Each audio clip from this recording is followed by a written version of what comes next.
Live in సంబంధాలకు 498A వర్తింపుపై supreme court కీలక తీర్పునిచ్చింది. భార్యాభర్తల్లా కలిసి జీవించే వివాహ స్వరూపమున్న లివ్ ఇన్ సంబంధాల్లో మహిళలు వేధింపులకు గురైతే ఐపీసీ సెక్షన్ 498A కింద కేసు నమోదు చేయొచ్చని సుప్రీంకోర్టు సంచలన తీర్పిచ్చింది. ఈ రక్షణ కేవలం చట్టబద్ధమైన వివాహాలకే పరిమితం కాదని, పెళ్లి చేసుకునే ఉద్దేశంతో వివాహం లాంటి సంబంధంలో ఉన్న మహిళలకు వర్తిస్తుందని స్పష్టం చేసింది. జస్టిస్ సంజయ్ కరోల్, జస్టిస్ నోంగ్ మీ కాపం, కోటీశ్వర్ సింగ్ల ధర్మాసనం ఈ తీర్పు వెలువరించింది. లివ్ ఇన్ సంబంధంలో ఉన్న మహిళలకు 498A రక్షణ నిరాకరించడం రాజ్యాంగంలోని ఆర్టికల్ 14 కల్పించిన సమానత్వ హక్కుకు విరుద్ధమని పేర్కొంది. గృహహింస, మానసిక లేదా శారీరక వేధింపుల నుంచి మహిళలను రక్షించడమే 498A ఉద్దేశమని కోర్టు తెలిపింది.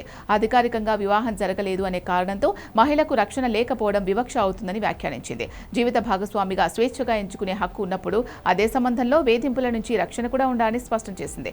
తీర్పు వర్తించే పరిస్థితులను కూడా సుప్రీంకోర్టు వివరించింది. ఈ విస్తృత వ్యాఖ్యానానికి కొన్ని పరిమితులు కూడా విధించింది. వివాహ స్వరూపమున్న లివ్ ఇన్ సంబంధాలకి తీర్పు వర్తిస్తుంది. ఇద్దరూ పరస్పర సమ్మతితో ఉన్న వయోజనులు అయి ఉండాలి. పెళ్లి చేసుకునే ఉద్దేశం ఆ సంబంధంలో అంతర్భాగంగా ఉండాలి.